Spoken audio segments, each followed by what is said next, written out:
भक्तों, साल की सबसे बड़ी एकादशी और सबसे चमत्कारिक देवउठनी एकादशी को ही कहा जाता है। कहा जाता है कि यह एकादशी 24 एकादशी में सबसे श्रेष्ठ मानी जाती है और इस दिन किया गया कोई भी उपाय करें कभी भी निष्फल नहीं जाता, मतलब हमेशा लाभ ही प्रदान करवाता है। भक्तों, देवउठनी एकादशी की रात तुलसी में एक चीज जरूर बांध देना चाहिए। साथ में भक्तों, देवउठनी एकादशी के दिन गौ माता को एक चीज जरूर ही खिलाना चाहिए। और साथ में हम आपको बताएंगे कि जो भी भक्त सच्ची हृदय से, सच्चे मन से देवउठनी एकादशी के दिन यह एक चीज का लगा तो उसके घर जमकर धन दौलत आती है, सुख समृद्धि आती है, हर मनोकामना इच्छा पूरी होती है। भक्तों, अगर आज की वीडियो आपने पूरा देख ली तो मन कर चलिए, आपका दुर्भाग्य को आज हम समाप्त करवा देंगे। क्योंकि जो भी भाई बहन, माता बहन इस वीडियो को सच्चे हृदय से माता रानी के लिए पूरी सच्ची निष्ठा से देखते हैं, वीडियो को लाइक करते हैं, चैनल को सब्सक्राइब करते हैं और कमेंट बॉक्स में भगवान विष्णु की जय लिखते हैं, माता लक्ष्मी की जल लिखते हैं, तो उनके जीवन में कभी कोई कष्ट, दुख, दर्द, कोई भी राहु दोष, पितृदोष हमेशा के लिए खत्म हो जाते हैं, यानी कि नष्ट हो जाते हैं और सभी देवी देवताओं की कृपा बरसती है। भक्तों, आप सभी को हम बारी बारी से सभी जानकारी देते हुए चलेंगे, इसलिए आप वीडियो को पूरा ही देखें, आधा अधूरा ना देखें। कई लोग होते हैं जो वीडियो को काट काट कर देखते हैं, बीच बीच में से देखते हैं और फिर ऐसे व्यक्ति को जीवन में कभी सफलता हासिल भी नहीं हो सकती। जो व्यक्ति वीडियो को बीच बीच से देखा है, कट कट कर देखता है। भक्तों, इसलिए आप वीडियो को पूरा ही देखा करें। भक्तों, चलिए सबसे पहले हम आपको बता देते हैं कि देवउठनी एकादशी की डेट टाइम क्या है, फिर हम आपको बड़ी बड़ी से सभी जानकारी बताते हुए चलेंगे और यह भी बताएंगे कि वह कौन सी चीज है जो हमें देवउठनी एकादशी के दिन जरूर ही खा लेनी चाहिए। भक्तों, हर साल कार्तिक माह के शुक्ल पक्ष की दशमी तिथि के अगले दिन देवउठनी एकादशी मनाई जाती है। इस साल 12 नवंबर 2024 को देवउठनी एकादशी का व्रत रखा जाएगा। हर साल कार्तिक माह के शुक्ल पक्ष की दशमी तिथि के अगले दिन देवउठनी एकादशी मनाई जाती है। इस साल 12 नवंबर 2024 को देवउठनी एकादशी का व्रत रखा जाएगा। इस दिन हर्षण योग और सर्वार्थ सिद्ध योग का संयोग बन रहा है। इस योग में विष्णु जी की पूजा करने से साधक को मनोवांछित फलों की प्राप्ति होती है। इस दौरान मां लक्ष्मी की पूजा करना और भी लाभकारी माना जाता है। दोनों की साथ में पूजा करने से वैवाहिक जीवन में सुख समृद्धि का वास होता है। हिंदू धर्म में देवउठनी एकादशी को बेहद खास माना जाता है, क्योंकि इस दिन भगवान विष्णु 4 माह के लंबे योग निद्रा से जागते हैं। भगवान विष्णु के योग निद्रा से जागने के बाद एक बार फिर शादी, विवाह, सगाई व मुंडन जैसे मांगलिक कार्य शुरू हो जाते हैं। इसे देवोत्थान और देव प्रबोधिनी एकादशी भी कहा जाता है। इस दिन विष्णु जी की पूजा पूरे विधि विधान से करनी चाहिए, इससे वह प्रसन्न होते हैं। ऐसे में देवउठनी एकादशी की पूजा विधि के बारे में जानते हैं। देवउठनी एकादशी तिथि 2024 कार्तिक माह में आने वाली शुक्ल पक्ष की एकादशी तिथि की शुरुआत 11 नवंबर को शाम 6:46 से होगी। इस तिथि का समापन अगले दिन 12 नवंबर को दोपहर बाद 4:04 पर होगा। देवोत्थान एकादशी के नियम: देवउठनी एकादशी पर केवल निर्जल या जलीय पदार्थों पर ही उपवास रखना चाहिए। अगर रोगी, वृद्ध, बालक या व्यस्त व्यक्ति हैं तो केवल एक वेला का उपवास रखना चाहिए। इस दिन चावल और नमक से परहेज करना चाहिए। भगवान विष्णु या अपने इष्ट देव की उपासना करें। तामसिक आहार, प्याज, लहसुन, मांस, मदिरा या बासी भोजन का सेवन बिल्कुल न करें। आज के दिन एयूएम नमो भगवते वासुदेवाय नमः मंत्र का जाप करना चाहिए। देवोत्थान एकादशी की पूजा विधि: इस दिन गन्ने का मंडप बनाएं और बीच में चौक बनाएं। चौक के मध्य में चाहें तो भगवान विष्णु का चित्र या मूर्ति रख सकते हैं। चौक के साथ ही भगवान के चरण चिन्ह बनाए जाते हैं जो ढके रहने चाहिए। भगवान को गन्ना, सिंघाड़ा और फल मिठाई अर्पित किया जाता है। फिर घी का एक दीपक जलाएं, इसे रात भर जलने दें। फिर भोर में भगवान के चरणों की विधिवत पूजा करें और चरणों को स्पर्श करके उनको जगाएं। कीर्तन करें, व्रत उपवास की कथा सुनें। इसके बाद से सारे मंगल कार्य विधिवत शुरू किए जा सकते हैं। कहते हैं कि भगवान के चरणों का स्पर्श करके जो मनोकामना मांगते हैं वो पूरी हो जाती है। देवउठनी के बाद तुलसी विवाह भगवान विष्णु के योग निद्रा से जागने के बाद उनके शालिग्राम स्वरूप का तुलसी से विवाह कराया जाता है। भगवान विष्णु को तुलसी सर्वाधिक प्रिय है। इस दिन मात्र तुलसी दल अर्पित करने से भगवान को प्रसन्न किया जा सकता है। इसके पीछे प्रकृति के संरक्षण और वैवाहिक सुख की भावना होती है। जो लोग इसे संपन्न कराते हैं उन्हें वैवाहिक सुख प्राप्त होता है। एकादशी के दिन यथाशक्ति अन्न दान करें, किंतु स्वयं किसी अन्य का दिया हुआ अन्न कदापि ग्रहण न करें। किसी कारणवश निराहार रहकर व्रत करना संभव न हो तो एक बार भोजन करें। इस दिन दूध या जल का सेवन कर सकते हैं। एकादशी व्रत में शकरकंद, कुत्तू, आलू, साबूदाना, नारियल, काली मिर्च, सेंधा नमक, दूध, बादाम, अदरक, चीनी आदि पदार्थ खाने में शामिल कर सकते हैं। एकादशी का उपवास रखने वालों को दशमी के दिन मांस, लहसुन, प्याज, मसूर की दाल आदि निषेध वस्तुओं का सेवन नहीं करना चाहिए। एकादशी के दिन प्रातः लकड़ी का दातुन न करें।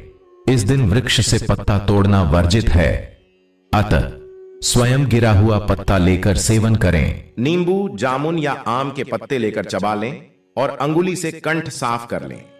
यदि यह संभव न हो तो पानी से 12 बार कुल्ले कर लें। एकादशी 11 के दिन व्रतधारी व्यक्ति को गाजर, शलजम, गोभी, पालक इत्यादि का सेवन नहीं करना चाहिए।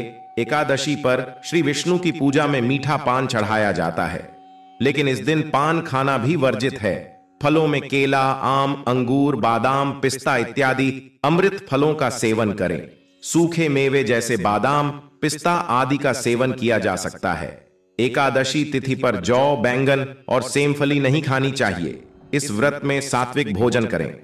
मांस, मदिरा या अन्य कोई भी नशीले पदार्थ का सेवन नहीं करें। प्रत्येक वस्तु प्रभु को भोग लगाकर तथा तुलसी दल छोड़कर ग्रहण करना चाहिए। देवउठनी एकादशी के दिन क्या न करें। देवउठनी एकादशी के दिन भगवान विष्णु निद्रा से जागते हैं और इसी के साथ सारे शुभ कार्य शुरू होते हैं। ऐसा कहा जाता है कि देवउठनी एकादशी पर दोपहर में नहीं सोना चाहिए। धार्मिक ग्रंथों में कहा गया है कि इस दिन भगवान विष्णु की भक्ति में लीन रहना चाहिए। देवउठनी एकादशी के दिन किसी भी व्यक्ति को भूल से भी चावल नहीं खाना चाहिए। चावल से बनी चीजों से भी इस दिन दूर ही रहना चाहिए। पंडितों का कहना है कि चावल खाने से मन और शरीर स्थिर नहीं रहता है। देवउठनी एकादशी के दिन लहसुन और प्याज के सेवन से भी बचना चाहिए, क्योंकि ये दोनों तामसिक भोजन में आते हैं। यदि आपने व्रत नहीं भी रखा है तो कोशिश करें कि सात्विक भोजन ही करें। देवउठनी एकादशी के दिन व्रतधारी को किसी के प्रति द्वेष की भावना नहीं रखनी चाहिए। हो सके तो इस दिन घर या घर के बाहर किसी से लड़ाई झगड़ा न करें। मान्यता है कि ऐसा करने से भगवान विष्णु और माता लक्ष्मी नाराज हो जाते हैं। इस दिन अगर आप बूढ़े बुजुर्गों की सहायता करते हैं तो ऐसा करने से भगवान विष्णु और माता लक्ष्मी प्रसन्न होती हैं। इसलिए बुजुर्गों का अपमान न करें और उन्हें दुत्कारें नहीं। देवउठनी एकादशी के दिन भूल से भी माता तुलसी के पौधे को नहीं छूना चाहिए, क्योंकि इस दिन माता तुलसी और शालिग्राम का विवाह होता है। ना ही तुलसी तोड़नी चाहिए। ऐसी भी मान्यता है कि एकादशी के दिन तुलसी पर जल नहीं चढ़ाना चाहिए, क्योंकि तुलसी उपवास रखती हैं और इससे उनका उपवास टूट जाएगा। देवउठनी एकादशी के दिन क्या करें। देवउठनी एकादशी वाले दिन सुबह उठकर स्नान करें। उसके बाद सूर्य देव को अर्घ्य देकर एकादशी व्रत का संकल्प करें। जीवन में सुख समृद्धि बनी रहे, ये सभी चाहते हैं तो आप इस दिन भगवान विष्णु को दूध में केसर डालकर उनका अभिषेक करें। अंत में श्री हरि की आरती करें। इस उपाय को करने से श्री हरि प्रसन्न होते हैं, आपको जीवन में सफलता मिले। इसके लिए आप इस दिन भगवान विष्णु की विधि विधान से पूजा करें, दान पुण्य करें। सौभाग्य प्राप्ति के लिए स्त्रियां इस दिन व्रत रखती हैं। हो सके तो व्रत वाले दिन आप विष्णु सहस्त्र का पाठ करें। देवउठनी एकादशी पर भगवान विष्णु को सफेद रंग का भोग लगाएं। इस दिन खीर या सफेद रंग की कोई भी मिठाई का भोग लगाने से श्री हरि विष्णु प्रसन्न होते हैं। देवउठनी एकादशी वाले दिन आप निर्जला व्रत रखें, लेकिन अगर आप गृहस्थ जीवन में हैं तो फलाहारी उपवास रख सकती है। इस दिन ब्राह्मणों को दान दक्षिणा देकर उनसे आशीर्वाद प्राप्त करें। देवउठनी एकादशी पर तुलसी पर चढ़ाएं। इस रंग के वस्त्र हिंदू धर्म में सभी देवी देवता को पूजा करने के साथ भोग और वस्त्र आदि चढ़ाने की परंपरा है। ठीक उसी तरह तुलसी को भी मां लक्ष्मी का स्वरूप माना जाता है, इसलिए उन्हें भी वस्त्र अर्पित किए जाते हैं। चढ़ाएं लाल रंग के वस्त्र। तुलसी के पौधे में लाल रंग की चुनरी चढ़ाना लाभकारी माना जाता है। ज्योतिष शास्त्र के लिहाज से लाल रंग मंगल का प्रतिनिधित्व करता है।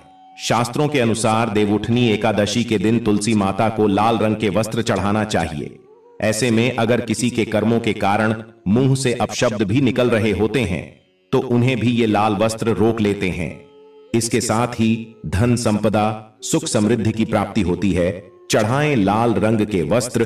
तुलसी के पौधे में लाल रंग की चुनरी चढ़ाना लाभकारी माना जाता है। ज्योतिष शास्त्र के लिहाज से लाल रंग मंगल का प्रतिनिधित्व करता है। शास्त्रों के अनुसार देवउठनी एकादशी के दिन तुलसी माता को लाल रंग के वस्त्र चढ़ाना चाहिए। ऐसे में अगर किसी के कर्मों के कारण मुंह से अपशब्द भी निकल रहे होते हैं तो उन्हें भी ये लाल वस्त्र रोक लेते हैं। इसके साथ ही धन संपदा सुख समृद्धि की प्राप्ति होती है। पीले रंग के वस्त्र पहने। एकादशी के दिन भगवान विष्णु का आशीर्वाद पाने के लिए नहाने के पानी में एक चुटकी हल्दी डालकर स्नान करें और उसके बाद पीले रंग के वस्त्र पहने।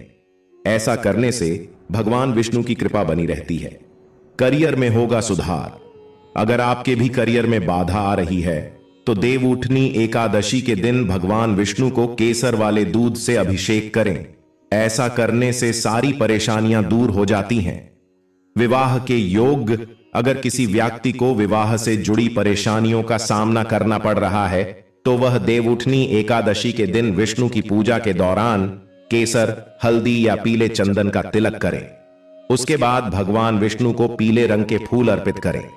ऐसा करने से विवाह के योग शीघ्र बनते हैं। मिलेगी कर्ज से मुक्ति। कर्ज से मुक्ति पाने के लिए देवउठनी एकादशी के दिन पीपल के पेड़ पर जल चढ़ाना चाहिए।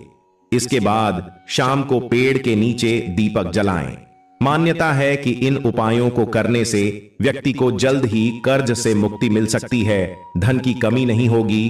कार्तिक माह में तुलसी की पूजा करने का खास महत्व है। देवउठनी एकादशी के दिन तुलसी के पौधे में गन्ने का रस मिलाकर चढ़ाएं। इसके बाद देसी घी का दीपक जलाकर तुलसी माता की आरती करें। मान्यता है कि ऐसा करने से व्यक्ति को कभी धन की कमी नहीं होता और जीवन से सभी कष्ट भी दूर होते हैं। भक्तों, अभी तक आपने जय मां लक्ष्मी जय भगवान विष्णु ना लिखा हो तो जरूर ही लिख दीजिए। चलिए, भगवान विष्णु के लिए आप ऐसी गलती भूल कर भी ना करें। यह गलती आपके भगवान विष्णु को क्रोधित कर सकती है, इसलिए ऐसी गलती भी नहीं करना चाहिए। भक्तों, और कमेंट बॉक्स में आप अपनी राशि जरूर डाल दी, क्योंकि हम राशि से जुड़ा भाग्य भी बताते हैं। इसलिए कमेंट बॉक्स में आप अपनी राशि जरूर ही डाल दीजिए।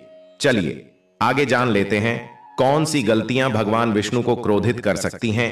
इसलिए आप ऐसी गलती भूल कर भी ना करें, भूल से भी ना करें। ये गलती एक दोपहर में नहीं सोएं। 4 माह के लंबे समय के बाद भगवान विष्णु योग निद्रा से बाहर आते हैं। ऐसे में हमें दोपहर में नहीं सोना चाहिए और प्रभु का कीर्तन भजन करना चाहिए। इससे माता लक्ष्मी प्रसन्ना होती हैं और धन लाभ होता है। और सोना अशुभ और भगवान का अनादर माना जाता है। चावल का सेवन नहीं करें। पौराणिक मान्यताओं और कहानियों में एकादशी के दिन चावल खाने की मनाही है। ऐसी मान्यता है कि इस दिन चावल खाने वाला व्यक्ति रेंगने वाला जीव बनता है। इसलिए चावल, मांस, मदिरा इत्यादि का सेवन एकादशी के दिन नहीं करें। साथ ही लहसुन प्याज से भी परहेज करना चाहिए। किसी को भला बुरा नहीं बोलें। देवउठनी एकादशी को व्रत के दौरान किसी भी व्यक्ति को भला बुरा नहीं बोलें और ना ही किसी के लिए मन में बैर पाले। इस दिन अपने मन में सिर्फ और सिर्फ भगवान के प्रति आस्था और भक्ति का भाव रखना चाहिए, तब जाकर आपकी पूजा सार्थक होगी।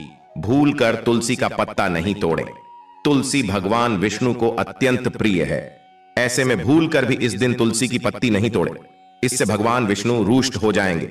देवउठनी एकादशी पर करें। इन चीजों का दान देवउठनी एकादशी पर पीले वस्त्र, मुरली, धान, गेहूं, मक्का, बाजरा, उड़द वस्त्र, सिंघाड़ा, शकरकंदी, गन्ना, मौसमी फल, केसर, केला, हल्दी, मोरपंख और शंख आदि का दान करना शुभ माना जाता है।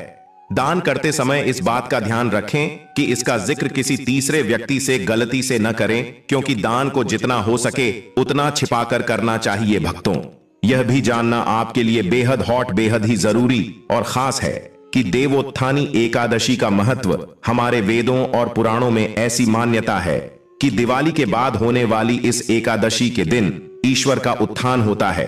इसलिए विवाह, उपनयन या गृह प्रवेश आदि जैसे सभी शुभ कार्य देवोत्थानी 11 के बाद से शुरू होते हैं। इसी कारण इस 11 के दिन तुलसी विवाह भी किया जाता है। घरों में चावल के आटे से चाक बनाया जाता है तथा बांस के छत्र कैनोपी के बीच भगवान विष्णु की पूजा की जाती है। इस दिन पटाखे भी जलाए जाते हैं। देवोत्थानी 11 को आमतौर पर छोटी दिवाली के नाम से भी जाना जाता है। 11 के इस दिन से मंगल का संवाहक फिर से अपनी शक्ति प्राप्त करता है। कार्तिक शुक्ल एकादशी के दिन तुलसी विवाह के साथ ही घर में सभी सकारात्मक कार्य सुचारू रूप से किए जा सकते हैं। तुलसी का पौधा प्रकृति का चित्रण करने के साथ ही एक औषधीय पौधा भी माना जाने के कारण लाभप्रद होने से सभी को दान में दिया जाता है। 4 महीनों की निद्रा से भगवान विष्णु के जागने के बाद उस क्षण के बाद से सभी शुभ कार्य किए जा सकते हैं। भारतीय कैलेंडर के अनुसार एकादशी का दिन वास्तव में नीरस होने के कारण विशेष रीति रिवाजों के साथ मनाया जाता है। इस दिन से विवाह और कई अन्य शुभ कार्यक्रमों की शुरुआत होती है। इस दिन व्रत रखने का भी अत्यधिक महत्व बताया गया है। महिलाएं तुलसी विवाह के दिन अपने लॉन को मलमल से सजाकर इस त्योहार को भजन और गीतों के साथ मनाती हैं। दीपदान के लाभ, ऐसा कहा जाता है कि नियमानुसार देवोत्थान एकादशी भगवान विष्णु के शालिग्राम रूप और देवी वृंदा तुलसी के विवाह का दिन होता है। भगवान विष्णु की निद्रा के 4 महीनों के दौरान सृष्टि के कार्यों से मुक्त होने पर, भगवान रुद्र के शांत हो जाने पर, भगवान विष्णु 4 महीनों लंबी निद्रा से जागने के बाद ब्रह्मांड के प्रबंधन कार्यों को फिर से शुरू करते हैं। अतः इस दिन पूर्ण समर्पण और विश्वास के साथ भगवान विष्णु की पूजा की जाती है। दिन के उजाले में घर की छत पर दीपक रखकर आनंद और सुख में वृद्धि करने के लिए रात में रोशनी करके घर के किसी भी हिस्से में अंधेरा नहीं होने देना चाहिए। आखिर श्री हरि निद्रा में क्यों जाते हैं? एक समय की बात है, भगवान विष्णु से उनकी प्रिया लक्ष्मी जी ने कहा, प्रभु, आप पूरे दिन जागते हैं और जब निद्रा लेते हैं तो वर्षों के लिए निद्रा में चले जाते हैं, जिससे प्रकृति का संतुलन बिगड़ जाता है। इसलिए इसे समझते हुए योजनानुसार निद्रा लें, जिससे मेरी भी मदद हो जाए। लक्ष्मी जी की बात सुनकर भगवान विष्णु ने मुस्कुराकर उत्तर दिया, देवी, आपने सत्य और उचित ही कहा है। मेरे जागने से अन्य सभी देवताओं को और विशेष रूप से आपको मेरी सेवा के कारण विश्राम नहीं मिल पाता है। आज से मैं वर्षा ऋतु में 4 महीनों के लिए निद्रा में जाऊंगा, जो अल्प निद्रा और योग निद्रा कहलाएंगे, जिससे मेरे अनुयायियों पर परम कृपा बनी रहेगी। इस अवधि के दौरान मेरी निद्रा की भावना का ध्यान रखने वाले सभी भक्तों के घरों में हमेशा आपके साथ वास करके कृपा बरसाऊंगा। तुलसी शालिग्राम विवाह कार्तिक मास में स्नान करने वाली महिलाओं द्वारा एकादशी के दिन भगवान विष्णु, जिन्हें शालिग्राम के नाम से भी जाना जाता है, और विष्णु प्रिया तुलसी का विवाह कराया जाता है। तुलसी वृक्ष और शालिग्राम का विवाह समारोह सुंदर से मंडप में किया जाता है। समारोह के दौरान नामाष्टक सहित विष्णु सहस्त्र नाम का पाठ किया जाता है। शास्त्रों के अनुसार इस तुलसी शालिग्राम विवाह को मनाने का कारण सुखी वैवाहिक जीवन और पुण्य की प्राप्ति होता है। कार्तिक मास में तुलसी वृक्ष दान करने से बड़ा कोई दान नहीं होता पृथ्वी लोक में, जो इस प्रकार हैं: वृंदावनी, वृंदा, विश्व पूजिता, विश्व पावनी, पुष्पसारा, नंदिनी, कृष्ण जीवनी और तुलसी। श्री हरि के पवित्र प्रसाद में तुलसी पत्र का होना अनिवार्य होता है और भगवान की माला और चरणों में तुलसी पत्र अर्पित किए जाते हैं। देवोत्थानी एकादशी पौराणिक व्रत कथा। एक बार एक राजा था और उसके राज्य में सभी एकादशी का व्रत रखते थे। एकादशी के दिन पशुओं सहित कोई भी भोजन नहीं दिया जाता था। एक दिन दूसरे राज्य से एक आदमी ने राजा के पास आकर नौकरी पर रखने का अनुरोध किया। राजा ने उसे नौकरी पर रखने की सहमति देने से पहले शर्त रखी कि उसे एकादशी के दिन को छोड़कर प्रत्येक दिन भोजन दिया जाएगा। उस समय उस आदमी ने राजा की शर्त मान ली, लेकिन एकादशी के दिन जब उसे फल दिए गए तो उसने फल लेने से मना कर दिया और राजा के पास जाकर विनती की कि यह फल उसके लिए पर्याप्त नहीं है और वह भूख से मर जाएगा, और उसने राजा से खाना देने की विनती की। इसके बाद राजा के शर्त याद दिलाने के बाद भी वह खाना छोड़ने के लिए तैयार नहीं हुआ, इसलिए राजा ने उसे आटा, दाल, चावल आदि दे दिए। राजा से भोजन प्राप्त करने के बाद उस आदमी ने सामान्य रूप से नदी में स्नान करके भोजन तैयार करना शुरू किया। खाना बन जाने के बाद वह भगवान को आकर खाने के लिए बुलाने लगा। उसके पुकारने पर भगवान पीतांबर धारण करके चतुर्भुज रूप में आए और उसके साथ प्रेम से भोजन करने लगे। भोजन करने के बाद ईश्वर वहीं रुक गए और वह आदमी अपने काम पर चला गया। 15 दिन के बाद दोबारा एकादशी आने पर उस आदमी ने राजा से दुगनी मात्रा में भोजन देने की विनती की। कारण पूछने पर उसने राजा को उत्तर दिया कि वह उस दिन भूखा रहा, क्योंकि ईश्वर ने भी उसके साथ भोजन किया था जो 2 लोगों के लिए पर्याप्त नहीं था। यह सुनकर राजा आश्चर्यचकित रह गया तथा विश्वास करने को तैयार नहीं था कि भगवान उस आदमी के साथ भोजन करते हैं। राजा बोला कि वह एकादशी का व्रत रखते हैं, भगवान की पूजा करते हैं, लेकिन भगवान कभी भी उनके सामने प्रकट नहीं हुए। यह सुनने के बाद उस आदमी ने कहा कि अगर उन्हें विश्वास नहीं है तो वह उसके साथ चलें और वृक्ष के पीछे छिपकर वहां जो कुछ हो रहा है उसे देख लें। उस आदमी के सच और झूठ को जानने की इच्छा से राजा नदी के पास जाकर पेड़ के पीछे छिप गए। हमेशा की तरह आदमी ने खाना पकाया और शाम तक भगवान को पुकारता रहा, लेकिन भगवान नहीं आए। आखिरकार उस आदमी ने भगवान से प्रार्थना की कि यदि वह नहीं आए तो वह नदी में कूदकर अपनी जान दे देगा, लेकिन भगवान फिर भी नहीं आए। तब वह स्वयं मरने के लिए नदी की तरफ चलने लगा। जीवन खत्म करने की उसकी दृढ़ इच्छा शक्ति जानकर ईश्वर ने जल्दी से प्रकट होकर उसे ऐसा करने से रोका और फिर दोनों ने एक साथ भोजन का आनंद लिया। भोजन करने के बाद भगवान उसे अपने विमान से अपने धाम ले गए। यह देखकर राजा को एहसास हुआ कि जब तक मन शुद्ध न हो तब तक उपवास करने का कोई लाभ नहीं है। इससे राजा को सीख मिली और उसने भी शुद्ध मन से व्रत करना प्रारंभ किया और अंत में स्वर्ग को प्राप्त किया। देवउठनी एकादशी कथा। एक राजा के राज्य में सभी लोग आनंद पूर्वक रहते थे। हालांकि उसके राज्य में कोई भी अन्न या खाद्य पदार्थ न बेचकर सिर्फ फल बेचा करते थे। एक बार भगवान ने उनकी परीक्षा लेने का निर्णय किया और भगवान स्वयं एक सुंदर कन्या का रूप बदलकर मार्ग में बैठ गए। उसी समय राजा ने वहां से जाते हुए उसे देखकर पूर्ण आश्चर्य के साथ उससे पूछा, तुम कौन हो? तुम यहां क्यों बैठी हो? तब उस सुंदर महिला ने कहा कि मैं बेसहारा हूं और इस शहर में मेरी कोई पहचान न होने के कारण मैं किसी से मदद नहीं मांग सकती हूं। राजा उसके रूप पर आकर्षित होकर बोला, तुम मेरे महल में मेरी रानी बनकर क्यों नहीं रहती? तब उस सुंदर महिला ने कहा, मैं तभी आपकी बात मानूंगी जब आप अपनी सभी जिम्मेदारियां मुझे सौंप देंगे। साथ ही मेरे पास आपके राज्य के सभी अधिकार होंगे।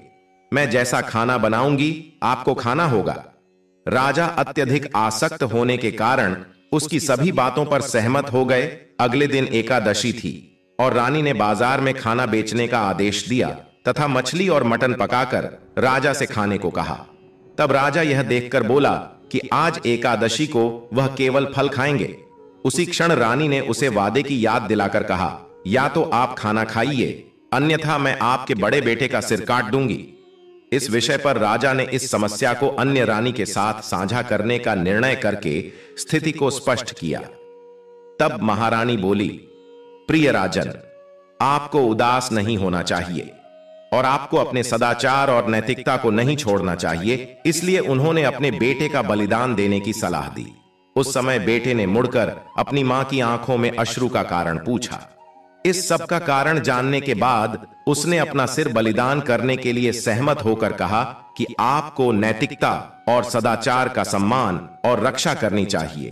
तब राजा के इस पर सहमत होने पर भगवान विष्णु ने प्रकट होकर कहा, मैं तुम्हारे मूल्यों से प्रभावित हूं, तुम मुझसे कोई भी आशीर्वाद मांग सकते हो। तब राजा बोले कि आपकी दया से हमारे पास सब कुछ है, हम सब आपके मार्गदर्शन की अभिलाषा रखते हैं। यह कहकर राजा ने अपने पुत्र को सौंप दिया और तब उसका पुत्र दिव्य लोक की ओर चला गया। भक्तों,